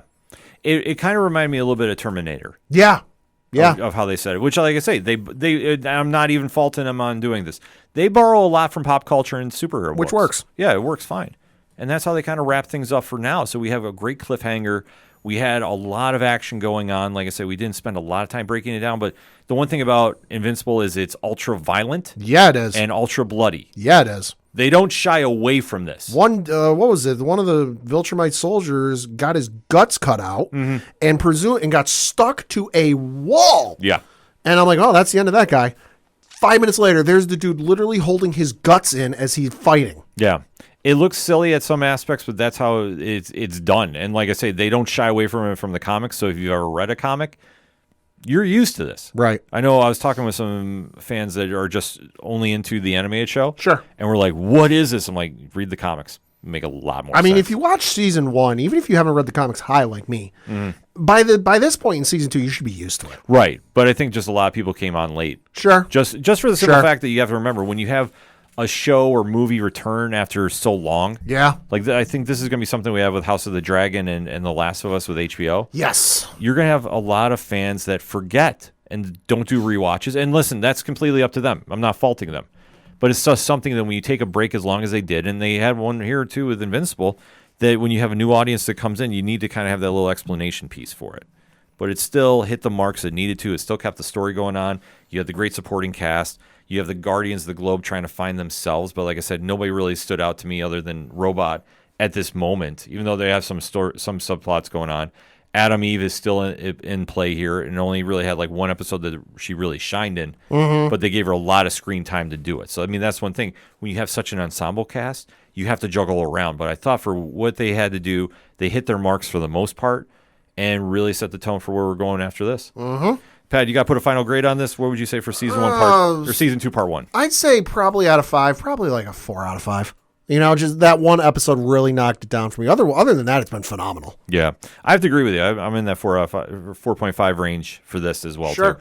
I think for what they wanted to do, it was pretty near perfect. The second episode, I understand why after reading enough superhero comics in my day, right? You want to try having that superhero theme of like the uncomfortable situation. And I understood why it wasn't my favorite thing to see, but it did not take away from the overall 4 episodes that we've seen. And obviously having such fine voice acting and really elevating these characters from just being supporting cast members to having their own stories and really seeing the emotional range that is shown. I mean, this is one thing that this show really excels at.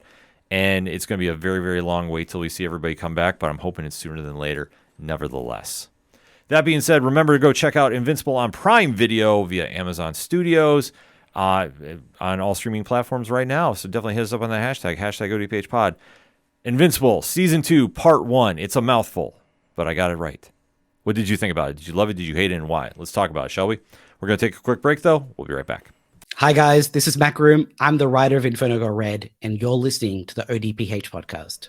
Coming back for the final segment on this edition of the ODPH podcast. Pad, what you got? Got a couple things to talk about, the first of which is some breaking news. Breaking? This comes as an exclusive from the folks over at Deadline, and that is we have a writer for the upcoming Avengers The Kang Dynasty film. Oh. I would say it appears that rumors of its death were a little premature.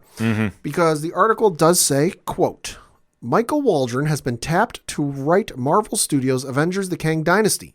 Waldron had already been set to write the installment that would follow Kang Dynasty and will now write both films. Waldron has become one of Marvel's most trusted creative minds, having previously created and served as showrunner of Season 1 of Loki, as well as writing Doctor Strange in the Multiverse of Madness. And the move makes sense to the studio to have him pen both films. Marvel Studio President Kevin Feige will produce.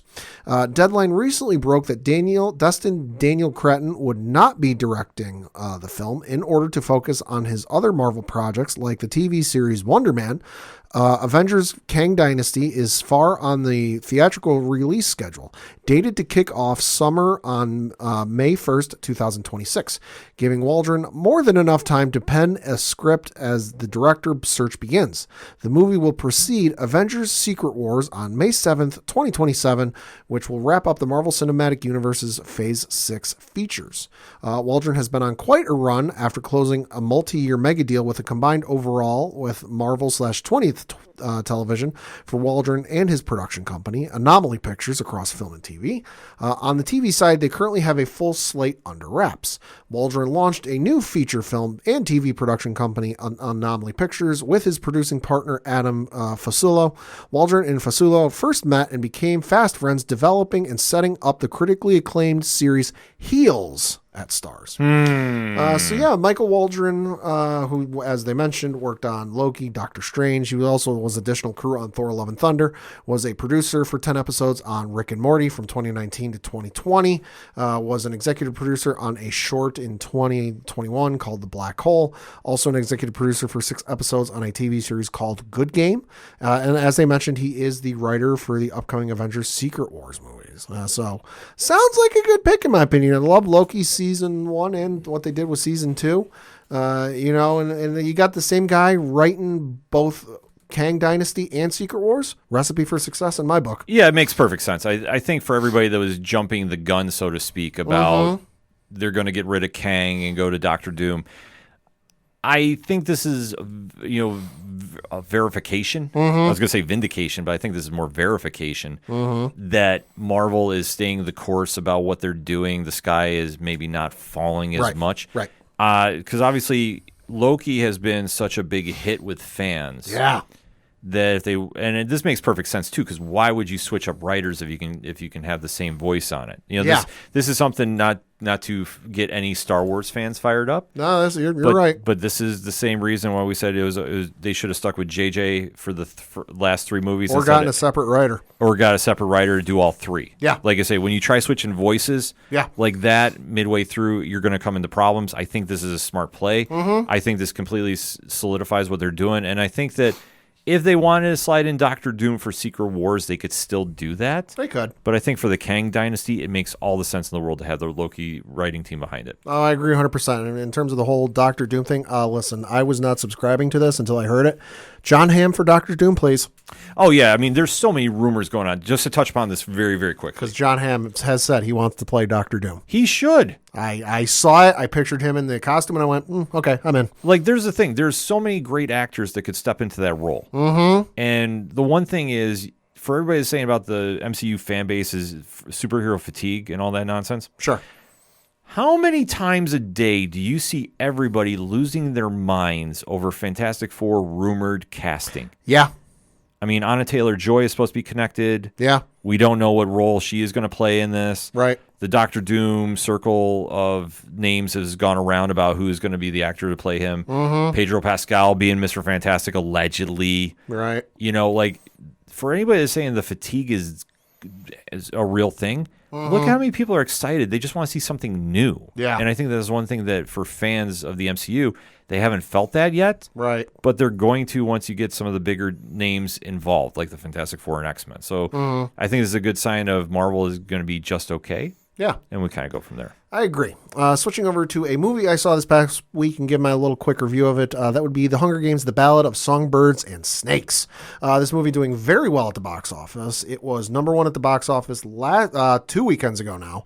The weekend it opened, and it was number one this past weekend of the long Thanksgiving Day weekend. It was number one, beating out with looking at the 5-day numbers, making $42 million over the weekend, bringing its total gross to $98,373,951, beating out the likes of Napoleon at number 2, Wish at number 3, Trolls Band Together at number 4, and Thanksgiving at number 5.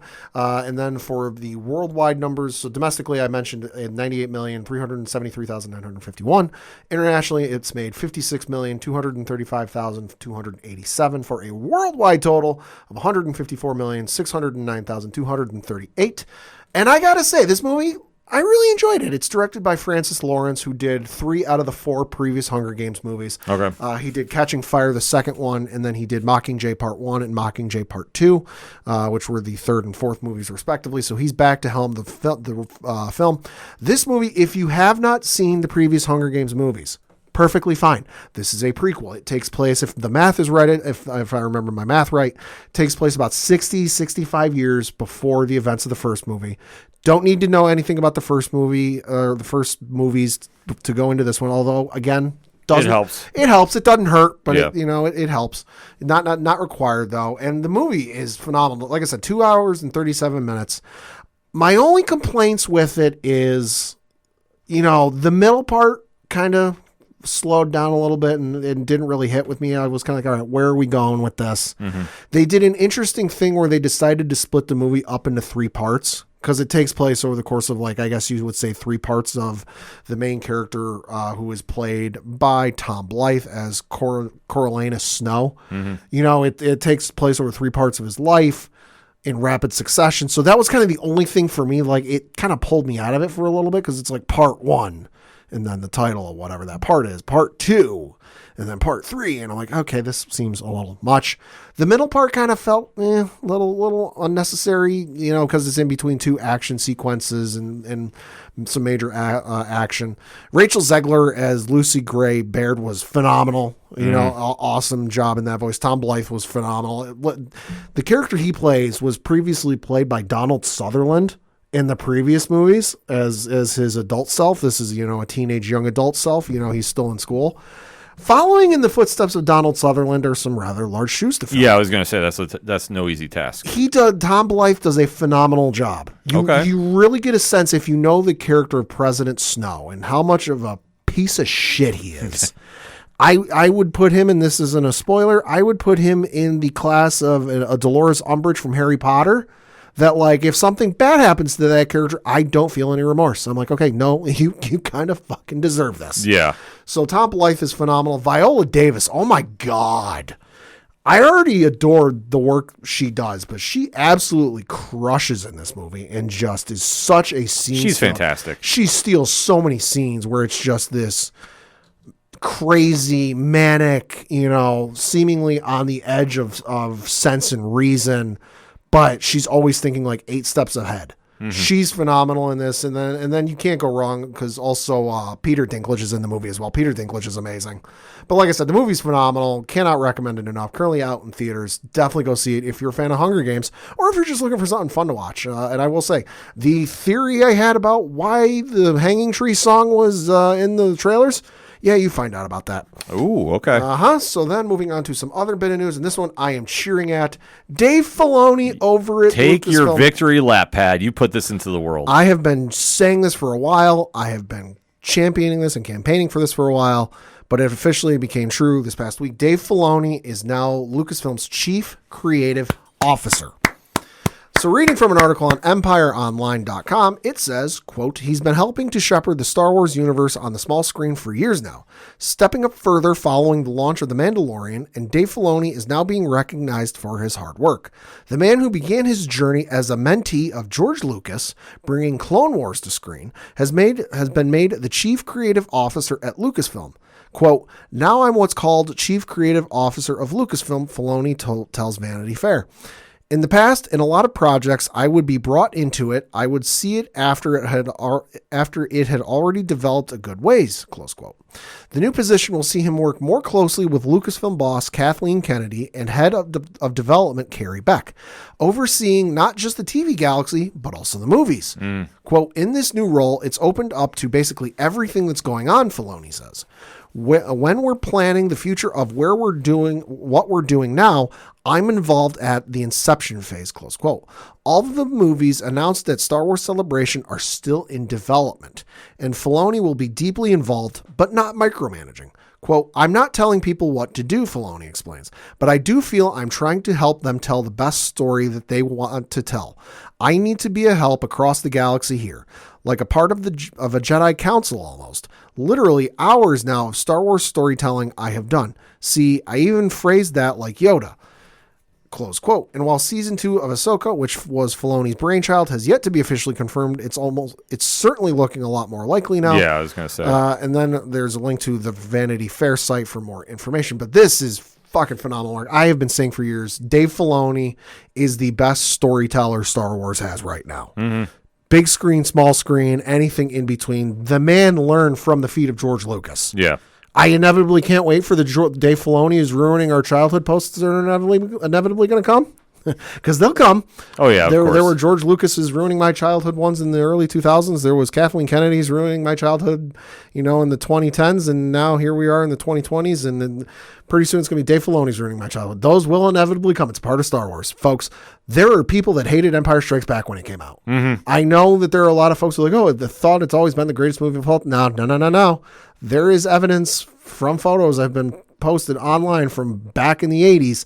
Folks hated Star Wars. Yeah. Folks hated Empire Strikes Back. Hated it. So hating Star Wars is a time-honored tradition. But this is the best move they could have done. Dave Filoni, like I said, he's the best storyteller they've got. He gets it. If you don't understand what I'm talking about, look up Dave Filoni Duel of the Fates on YouTube. It's a clip from the making of Mandalorian Season 1. And he's not even talking about anything Mandalorian. He's talking about how Duel of the Fates from Phantom Menace means more than just, it's good versus evil. There's so much more to it. And if you want to understand why I think that's a good reason, it's a good idea to have him as chief creative officer of Star Wars. Watch that video. That will show you everything you need to know. Yeah, he's the mad genius. Yes, he is. No question about it. Like, this is probably the smartest move they could have done. Mm-hmm. Then we got a trailer, switching over to some trailer news. Coming in 2024, the first of a 3-part series of animated films, Justice League Crisis on Infinite Earths. Part 1 is coming out. This is the iconic storyline that has been done on the small screen. Mm-hmm. Hopefully not on the big screen, because I think you'd have to do it in multiple parts on the big screen. Yeah. Obviously, Crisis is a very, very tricky story to do. Comic-wise, concept is great. Yeah. Execution, like I say, everybody's got an opinion about it. Mm-hmm. Me, I think for DC, it's a very interesting concept. So I'm very curious to see how they pull it off in the animated form. No, I am too. I'm pulling it up now. Looks like it is being directed by a gentleman named Jeff Wamster, who pulling up his information. He was on the animation department for Guardians of the Galaxy. That was the Disney animated show. For 76 episodes, was a director on Justice Society, World War II, Justice League, Warworld, was also the director on Green Lantern, Beware My Power, so he's been involved with a bunch. It was also on storyboard artist on the Avengers, Earth's Mightiest Heroes in 2012, Hulk and the Agents of Smash, was a character designer for 2 episodes in 2014, worked on Ultimate Spider-Man TV series on a number of roles from 2012 to 2015, and then Avengers Assemble, a number of roles from 2012 to 2018, so he's got some experience with the animated superhero side of things. And then some of the cast that is attached to this, you've got Darren Criss artist attached to Superman. Zachary Quinto reportedly a part of this. Jonathan Adams is voicing the Monitor, and then you've also got Jimmy Simpson and Megan Donnelly. I'm interested to check this out. Yeah, no, I'm anytime you throw Infinite Earths on there, I'm going to check it out just for even like critiquing purposes. Sure. Because like I say, the Arrowverse did a version of it, and I didn't think it was the worst. It was okay. It was okay. It needed to do what it needed to do. Yeah. But and obviously the comic is a whole different ball of wax. Yeah. I love the artwork though. Oh yeah. Always. Yeah. I mean, for as suspect and as questionable as the DC live action stuff can be, not as of late. Exception of Flash. Yikes. But the James Gunn stuff, as good as that's been, the animation stuff always top notch. Oh yeah, I mean you can never go wrong with that. And like I say, but it's like one of those stories. Like we talk about this all the time too with like Dark Phoenix.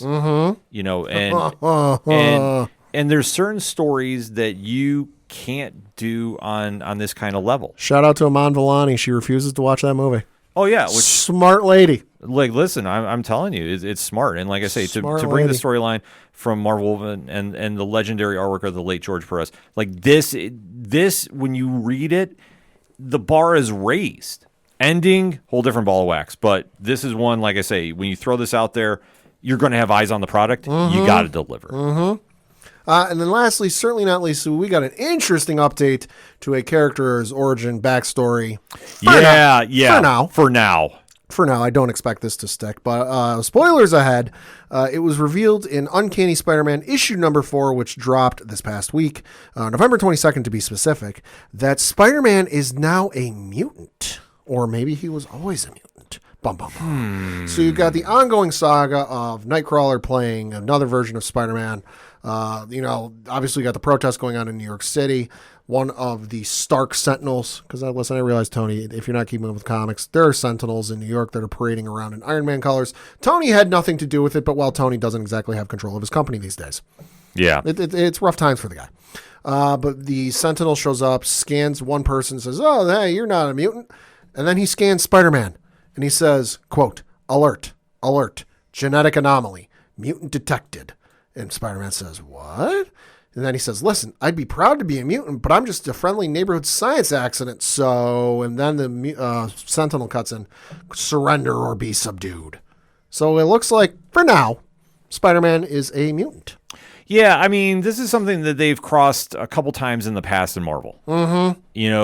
Spider-Man could be, and it would open up a lot of stories. I know because I just recently read through the entire Ultimate Spider-Man run. From the 2000s from Brian Michael Bendis. I know they played around with the idea a couple times, like they hinted at it, but they never went full blown into it. It was always like, he could be, no, he's not.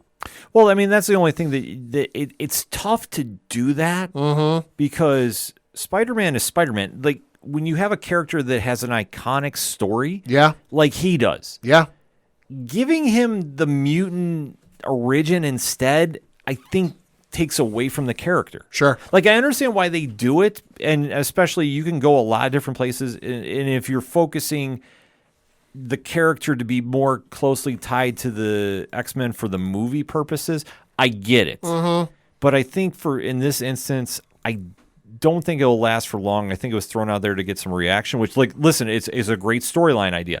I'm not saying this was done for shock value. But I think that the way they're doing this is just kind of get the gauge in the room about like what people would react to it, right? And see if there's a great story to go along with it. Does that make sense? Yeah, no, it does. And so that's why I say I'm interested to see where they go. I don't think it's going to last because it's like to me, if you know what's been going on with the story with like who controls Stark Unlimited, because it's not Stark Industries, it's Stark Unlimited. Yeah. And who's running that company and kind of the motivations and the machinations they inevitably will have going on behind the scenes. It wouldn't surprise me that like those, because I want to keep it spoiler free in case you haven't read it, or haven't kept, been fully kept up. But like it would make sense given who's in control for them to have like manipulated some stuff, or like, because you got to figure this is drawing from a database of some kind that like they manipulated the database in some capacity that like, oh, it'll read like this because I want to get everyone to turn on all of the heroes. Yeah, I fully agree with you, especially now going into the end of the Krakoan era next year. Yeah, I think we're going to see a lot more stories kind of borrowing a little bit from that idea. Yeah, could be. And like, listen, I'm excited to see where they're going to go with the end. And I think if they can tie Spider-Man in with that, I'm more open to that idea. So that said, I mean, obviously, it's a big week at the comic shop. Pad, what are you picking up? Got a couple things. One from DC, one from Marvel, and then one from the fine folks over at Dynamite Comics. From DC, Action Comics, issue number 1059. Of course, Philip K. Johnson's still writing this. And this is Men of Steel. And you've got Steel on the cover, and then you've got Superman in kind of a steel costume, rocking a sword. Description of this reads, quote, as the forces of Nora Stone's Blue Earth take control of Metropolis, Superman dusts off his war world weapons and armors up alongside Steel to take their city back. Can even the House of El defeat this potent new threat? Meanwhile, the shocking true identities of Nora Stone's mysterious family are revealed, building up to a battle royal for the ages, a pivotal issue not to be missed. Plus, the conclusion to the Jean Lun Yang and Victor Bogdanovich New Superman of Metropolis. And Dan Parent, Kevin Keller, explores the world of John Kent like never before. Super interested to see what happens with this. And the War World costume is back. Oh boy. Yeah, boy. That cover is looking amazing. And then from the folks over at Marvel, Amazing Spider-Man, Gang War First Strike, issue number 1. John Romita's on the cover art of this one. You got Zeb Wells is the author, Joey Vasquez is the artist of the issue, and this one reads, Prelude to Gang War. The supercrime landscape of New York has been on edge. This issue, they jump over that edge. What incites the war? Who hired Shotgun and took out Tombstone? What, if anything, can Spider-Man do about it? Everything you need to know before Gang War officially kicks off next month is here. Should also note there's a couple tie-in issues with that as well. There is the Spider-Woman and Luke Cage Gang War tie-ins as well. So that's definitely something to check out because Gang War, I get the feeling is going to be all sorts of crazy. I'm here for it because I need something like that for my Spider-Man stories. Like I want to get back to that street level craziness. Yeah. And then lastly, certainly not leastly, from the folks over at Dynamite Comics, no, it's not Gargoyles. It is 007 for King and Country. Oh, that's your book. From Philip K. Johnson. Yep. This one reads, quote, there will always be in England. Final issue. It all comes down to this. Bond versus Merimden. No holds barred. No quarter given. Super excited for this. The Bond comics, if you don't read and you're even a casual Bond fan, you don't need to have seen every movie. These comics are phenomenal. Yeah, no, I agree. Like I say, you are very excited about it. You champion those quite often. And like I say, Philip K. Johnson is always putting in solid work. Yeah, he always. is. Yep. So my picks this week, starting at DC, we have a new event taking place. Uh-oh. Titans Beast World, number 1. Thought you were going to say Beast Wars. You know, I have said that a couple times as a Freudian slip. It's just, I mean, obviously Beast Wars is Beast Wars. Acknowledge Beast Wars. Yes, but this is Beast World. It's Tom Taylor. And this is the first time the Titans are taking the center stage as the premier superhero team for DC in their crossover. So this is one I definitely am excited to check out. Also from DC this week, Alan Scott, The Green Lantern #2. Ooh. Great first issues. Really excited to see this story of obviously one of the biggest franchise players of the JSA. So definitely excited about that. Penguin #4. I'm really liking the take Tom King's doing with this book. So nice. I'm excited to see it because obviously the Penguin can be a very interesting character. But if he's written well, I mean, there's a lot of great stories you can go. And Tom King, I like the setup he does, bringing that crime noir style to it. Right. So I'm excited to see what's happening here. Over on the Marvel side of things, X-Men Blue Origins. So this is kind of taking a deep dive into Nightcrawler. Obviously, as we were talking about, the Uncanny Spider-Man. So this one, I mean, the cover looks really, really interesting. So I'm definitely excited to check that out. Also, from Marvel, like you touched upon, the Gang War spinoffs are definitely catching my attention as well. And Captain America #3 with JMS on the writing duties. Very excited to go pick that up and see what's going on there. There's a lot that's happening at Marvel, too. Like I say, they got some really interesting books coming out. I say Star Wars, too. Obi-Wan Kenobi for you. Yeah. That's the adaptation of the TV show. And obviously The Last Days of Moon Knight 2 with Jed McKay writing. Howard the Duck #1. Chip Zdarsky is involved. Oh, boy. That's enough for me. Like I say, I don't need that much. I just need to know Chip Zdarsky is doing Howard the Duck, and I'm going to go pick that up. So that's something I'm definitely keeping an eye on for. Comixology Original, speaking of Chip Zdarsky, The All-Nighter #12. Continuing their final story arc. So a lot of good things happening there. Black Site #3. Stephanie Phillips. Enough said. You just go buy it. It's great. It like I say, you see her on a tagline for a book, you just go pick it up. You know you're going to get your money's worth. Because that's what I'll be doing at the comic shops, or the digital comic shop, that is, this week. On the image side of things, very quickly, Local Man #7 is coming out. This has been a great series that is definitely gaining a lot of attention, and rightfully so. If you like a throwback to the 90s, this is perfect. I love this book. I think that what Tony Fleeks and Tim Seeley are doing here is just absolute vintage magic, and I love this series. Edenwood #2, Tony Daniels, like really interesting supernatural book that's going on. A lot of cool things to expect from this. Issue #1 was wild, so I can only imagine where we're going issue #2. Kaya #13 kicks off the new story arc by Wes Craig, so excited about that. The Schlub #4. I know everybody at the Nerd Initiative bullpen is raving about this series, so I know they're all going to be talking about this as well. Crave #1, kind of an interesting book that is going to be hitting the shelves too. And Firepower #29, I believe. Ooh. Because we're getting up there near the end of the series. I know that they have announced that it will be wrapping up. So this is one, obviously, Robert Kirkman, Chris Samney. This is going to be one you want to keep your eyes out for via Skybound Entertainment. So obviously they are doing big, big things over there. On the Boom Studio side of things, very quickly, a lot of series are kind of wrapping up a little bit. Alice Never After. So this is Dan Penozin's take on Alice in Wonderland. It's a wild series. I think you're going to absolutely dig it. The conclusion, if you've been reading along, you know this is going to be a wild ending. That's why I say you're going to really dig this. If you haven't checked this series out, I mean, if you want something different that kind of twists your an old fairy tale, if you will, this is going to be one you want to check out. Sirens of the City #5 is also finishing up to Joanne Starr and Kari Randolph's really interesting supernatural horror tale. This is going to be something that I think fans are going to be talking about.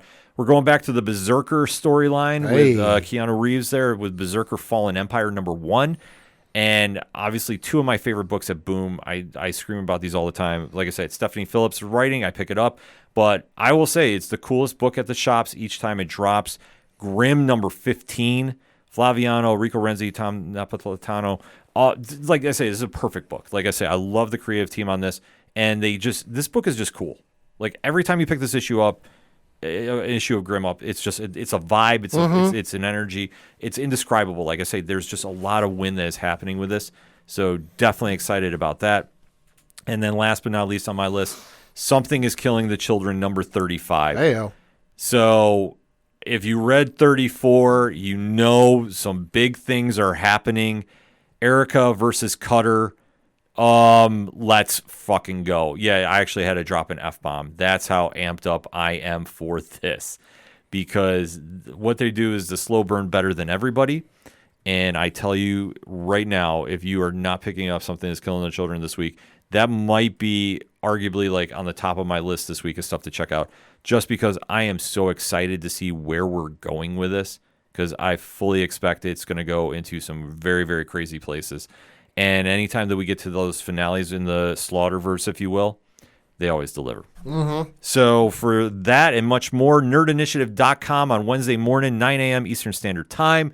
Every hour on the hour till the bullpen has stopped writing about the books you need to pick up this week. I know we got the top 10 most anticipated books by the Comic Concierge up right now. And Tuesday, we got a little something else dropping there too. So you want to keep an eye out for that. So like we like to say, to end all our comic coverage, make sure to go out and support your LCS wherever you're at, because especially this time of year, just go in and go get some books. Yeah. You go get some trade paperbacks. Go support. Check out some back issues. Yeah, go support them. So like, honestly, I'll tell you right now. Go to your local comic shop, go check the back issues, and go check for the current run of Iron Man. Yeah. You will not regret it. Some phenomenal writing. Absolutely. No, that's a great... That'll be the homework assignment this week. Maybe we'll do some swag giveaway. I don't know. We'll think of something for that. If you guys are out at the shops, definitely let us shout your shops out too. And I will always end with this as well for the holiday season, especially. Pay up your pull lists. Don't let them go unpaid through the holidays. Get your stuff caught up for the holidays. Start the new year off fresh, because it absolutely means the world to the comic shop owners when you pay that up. Don't let it get too out of control. Just putting that out there as a PSA, folks. And just make sure to go support them on New Comic Book Day as you're listening to the latest edition of the ODPH podcast, because for anything and everything it is the ODPH, you can find it at odphpodcast.com. That's it for this week. So for the one and only Padawan J. Thank you. I'm your host, Ken M. Thank you as always for listening to the ODPH podcast, better known as the Ocho Duro Parlay Hour. Vote for the Cheersies. We'll see you next time.